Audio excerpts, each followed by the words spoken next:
touches du verre tous les jours, la fenêtre, le téléphone, le verre d'eau sur ta table, et si tout ce que tu touches n'est pas vraiment solide, on t'a appris qu'il y a trois états de la matière.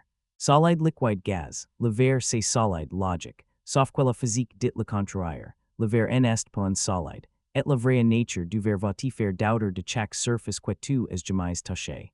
L'idée que le verre coule lentement est un mythe tennis. Tu es peut-être entendu que les vitres anciennes des cathédrales sont plus épaisses en bas parce que le verre, lentement, est écoulé vers la base comme un liquide visqueux. C'est faux, les verres du moyen âge soufflant le verre à la main, et les fuels obtenus étant naturellement inégales. On les installe qu'était épais en bas, tout simplement parce que c'est plus stable.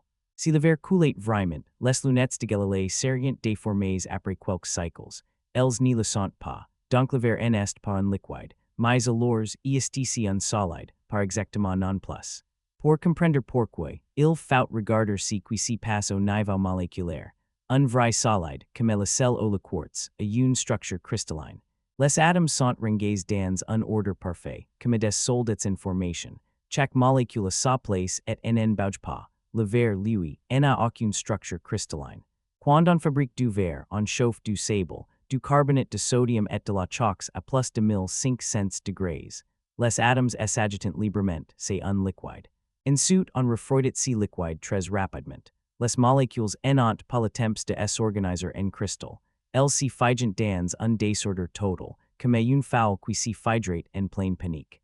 Si n'est ni un liquide qui coule, ni un solide ordonné, c'est un état intermédiaire que les physiciens appellent un solide amorphe. Amorphe, ça veut dire sans forme définie.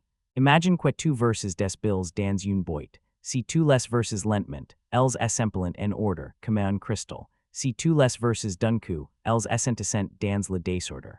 C'est exactement ce qui arrive aux molécules du verre. Elles sont coincées, figées, mais dans un chaos moléculaire. Et c'est là que ça devient vraiment étrange. La transition entre le liquide et cet état amorphe ne se fait pas à une température précise.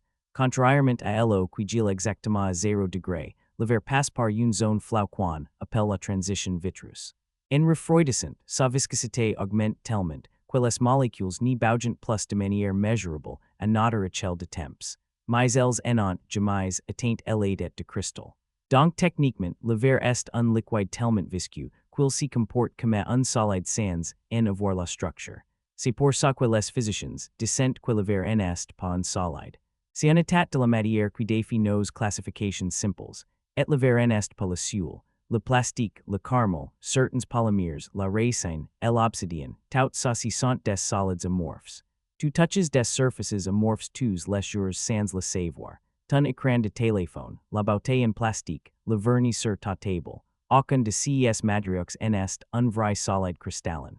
La prochaine fois que tu touches une vitre, souviens-toi que sous tes doigts, il y a un chaos moléculaire figé. Pas de cristal, pas d'ordre, juste des milliards d'atomes coincés dans une pause éternelle. Le verre n'est pas un solide. Et maintenant que tu sais ça, chaque surface que tu touches va te sembler un peu moins solide qu'avant. Si ce genre de révélations physiques te fascine, abonne-toi à bongos et bosons pour d'autres décryptages là où la physique rencontre l'inattendu.